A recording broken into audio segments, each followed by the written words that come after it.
la forme des villes a évolué particulièrement depuis les années 1980.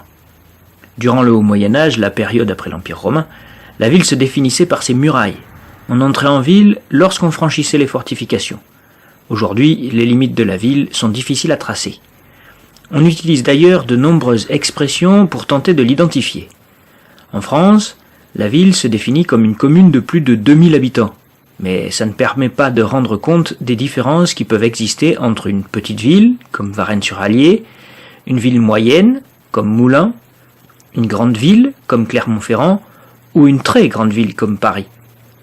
D'autre part, la ville et les paysages urbains s'étendent au-delà des limites de la commune. On a donc défini des agglomérations, comme un ensemble constitué de la ville-centre et de ses banlieues, c'est-à-dire les communes qui touchent la ville et qui participent à son activité. Mais depuis les années 1980, les citadins ont développé la ville au-delà de ces limites-là. La périurbanisation définit alors l'urbanisation en périphérie, vers l'extérieur, parfois même dans les campagnes. C'est la rurbanisation. Les citadins s'installent à la campagne, mais continuent de vivre comme des urbains.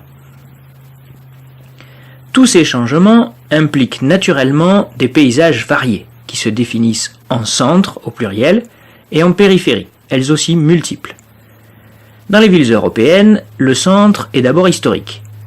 Il permet de développer des activités liées au commerce et à la culture, musées, hôtellerie, liées donc au tourisme. Ailleurs, cet espace historique n'est pas forcément sauvegardé ou seulement pour quelques lieux particuliers. Dans ce centre, le bâti est dense, mais pas très vertical. Se développent partout de nouveaux centres, les quartiers des affaires, ou CBD, pour Central Business District, car l'influence nord-américaine est manifeste. On y trouve une forte densité qui entraîne la verticalité, des gratte-ciel, et les skylines, c'est-à-dire lignes du ciel ou horizon de gratte-ciel. Dans certaines villes, ce type de quartier peut être présent sur différents points, comme à Tokyo. Les activités sont celles de services, haut de gamme, banques, sièges sociaux, télécommunications. Enfin, les centres peuvent être des centres liés au commerce, se présentant sous la forme de zones commerciales autour d'un grand centre qu'on appelle mall aux États-Unis. On le trouve à proximité des moyens de transport modernes, les gares notamment, comme à la Part-Dieu, à Lyon. Mais ces malls se retrouvent également sous la forme de zones, conçues pour les automobilistes.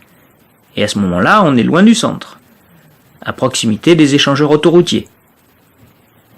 On est donc en périphérie. Et en effet, les centres changent de fonction, mais aussi de lieu. Loin parfois de la ville et des paysages classiques, denses, on trouve également les technopoles, espaces qui allient le savoir scientifique, la recherche et les entreprises de production de produits de haute technologie, comme dans le domaine de l'aérospatial par exemple.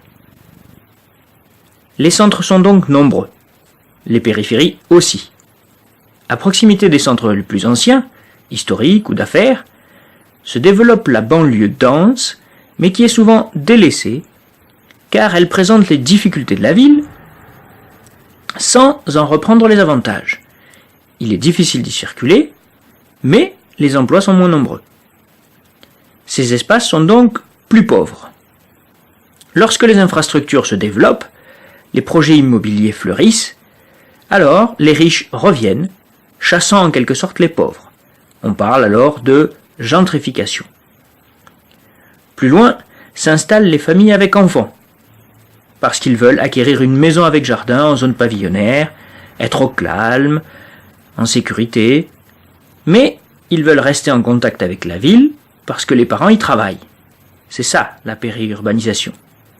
Enfin, des familles souvent plus modestes cherchent aussi la maison de leurs rêves, mais s'éloignent de plus en plus pour obtenir des prix inférieurs. Ils s'installent parfois très loin, à la campagne, mais continuent de se comporter comme des urbains. C'est la rurbanisation.